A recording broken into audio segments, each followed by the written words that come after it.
Hi, welcome back to Bob's Corner. If you're new here, welcome. You're in Bob's kitchen, my kitchen. I thought I would bring you along to do a canning job with me. I picked up some chicken breast on the Flash Food app. And I'm completely out of chicken on my shelf. So let's can up some chicken breast. Let's get to it. I have everything all set up. I have this beautiful glass antique funnel. Thank you, Judith. She found me a couple of these at an antique shop. Appreciate it. So we're going to start with these.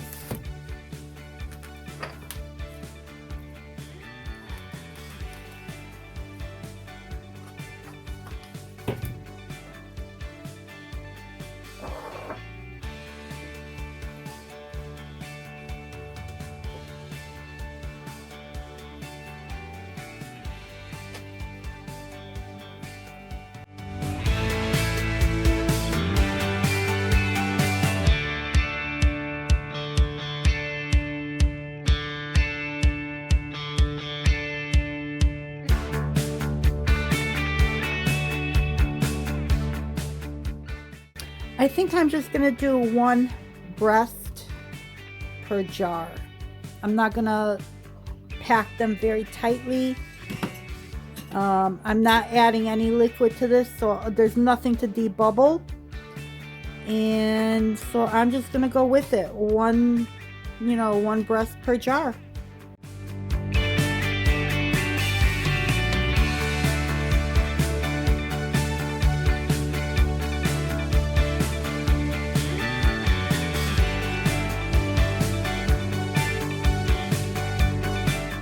I'm just pushing these down.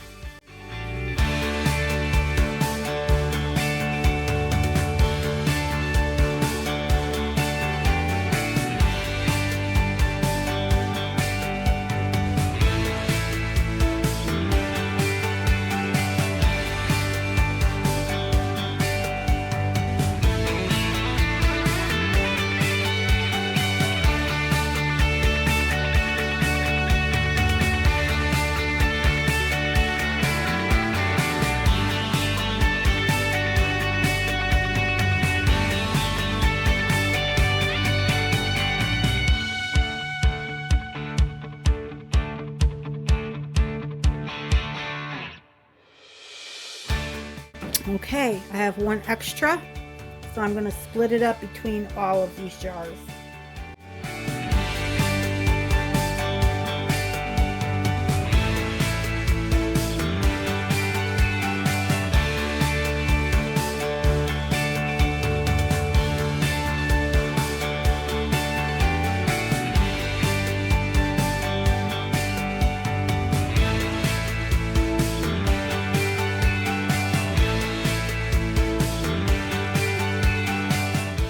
Even though I used this funnel, which went inside the jar with no contact on here, I'm gonna play it safe and still wipe down my jars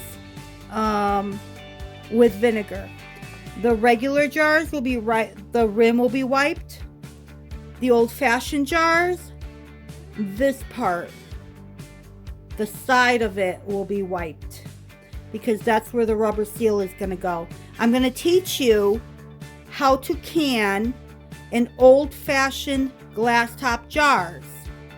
I think this is very important to know because these jars are still out and around, and I've been picking these up at estate sales and tab sales, and you know, people think there's nothing worth to it, and how are you going to get the rings? I have it linked in my description box where you can purchase these. And they come in the regular and the wide mouth. And I have both jars, but right now I'm doing the pint size. And I love to use these jars, not just for me, because I have never had a failure. And I don't have to worry about a failure, because once these things seal, you kind of need pliers to loosen it by pulling the tab, because once it seals, it is sealed forever. So let's move on and clean these up, and I will continue. I will try and give you little tips on these old-fashioned jars. I love them. They're economical. Very, I don't know. I wish all my jars were like this and I didn't have to deal with any metal lids. But, you know, this is reality. So if I can at least get some of them on the shelf with this, I'm very happy. So let's move on.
Fingertip tight. I'm right-handed, so I try to tighten with my left hand because I have no strength in my left hand. So fingertip tight.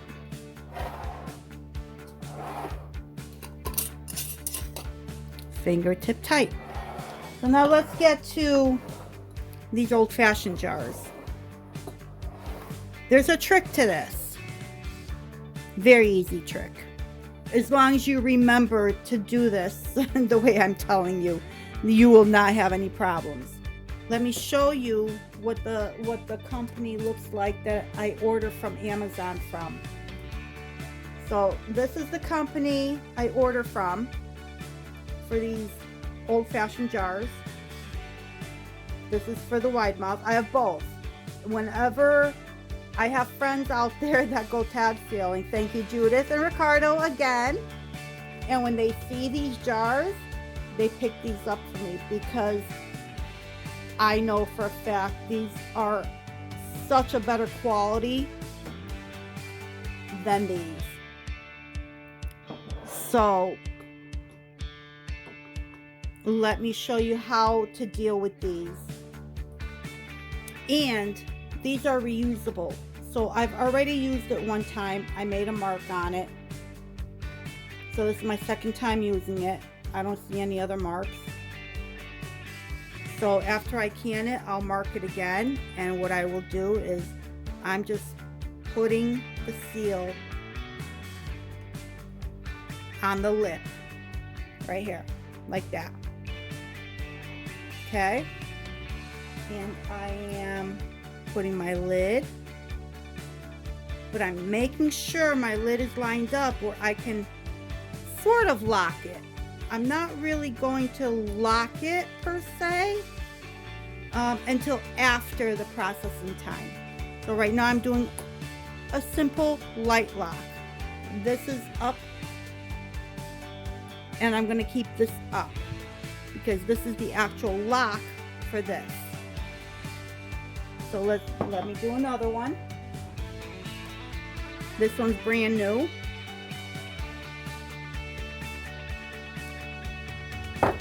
And sometimes they're tight when they're brand new, but that's okay. We'll get it to fit.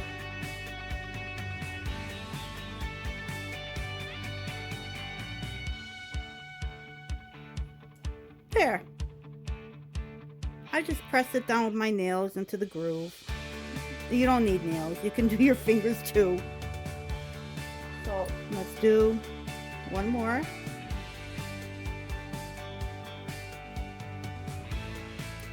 This big one comes up.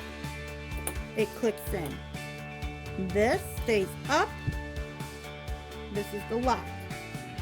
We're not going to lock this yet. Again, we're only doing a light seal so that things can evaporate, escape, whatever needs to happen under the pressure canner. So let's move on.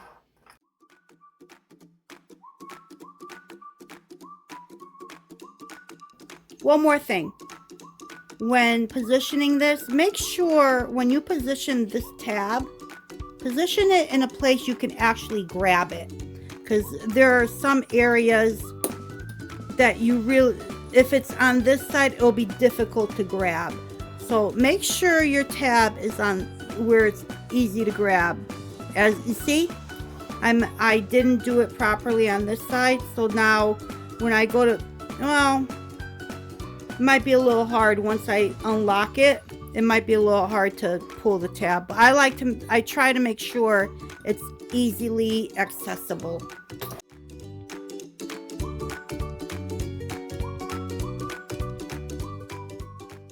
You will also see your lids are lined up with your locking mechanism. So always make sure it's not like this. If the locking mechanism comes this way, you need it to be this way.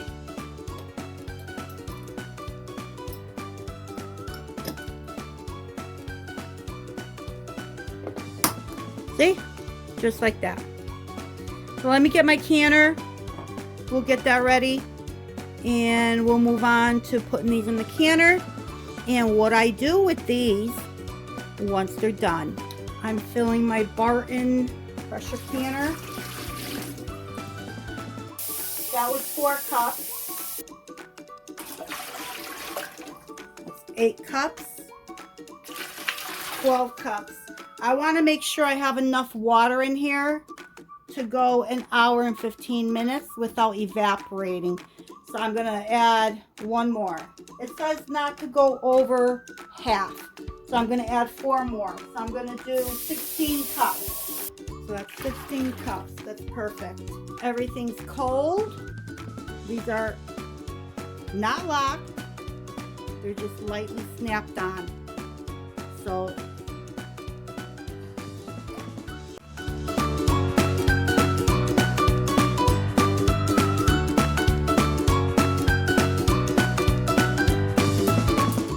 I just turn the heat on to high. Bring it up to heat or to temperature. Oh, you turn.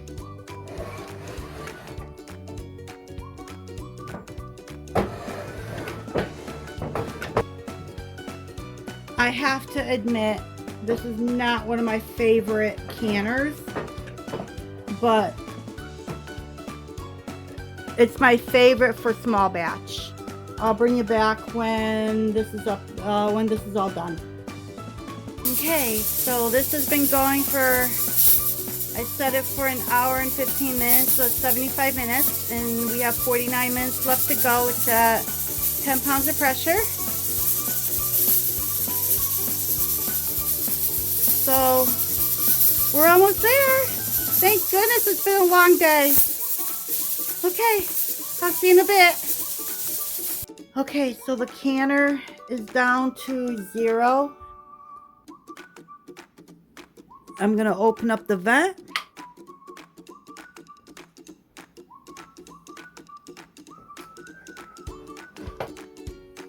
Open up my cover away from my face.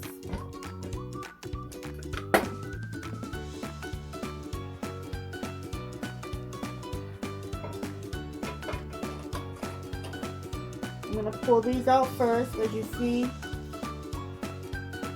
it is boiling in there. And I did not add any liquid. This is all just from the chicken. So it made its own broth. I usually save this broth when I use up the chicken. I freeze it and I add that to my like soup stocks and stuff. Or when something calls for chicken broth, I'll use this.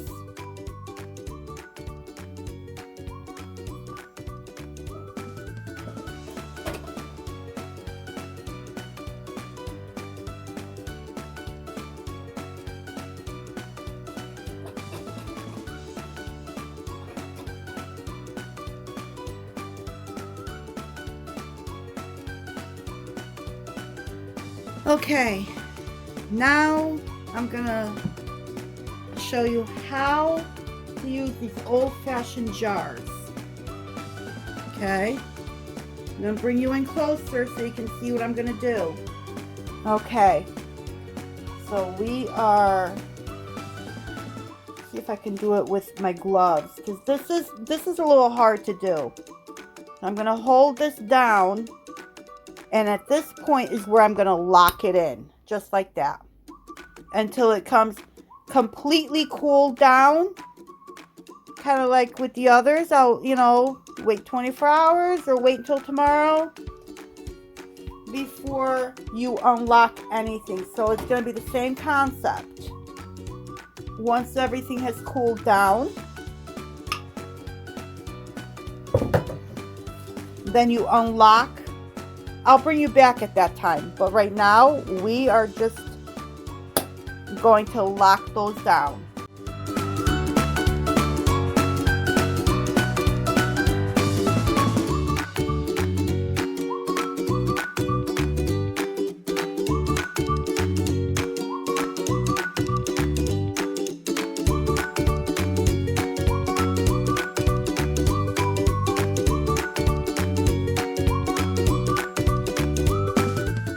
There. So I will bring you back when these have all cooled down, and I'll show you what I do with these for storage. Okay, so it is the next morning, and let's take these off. So this one is sealed.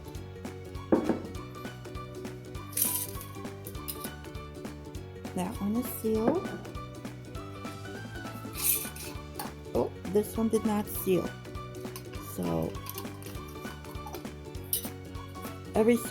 I just get more failures from the ball lids than I do from these type of jars. So what we do with these jars now, unlock it and pull this down, and this is how you store it. This is why I like to do my meats in these jars, because I have never had a failure with any of these jars.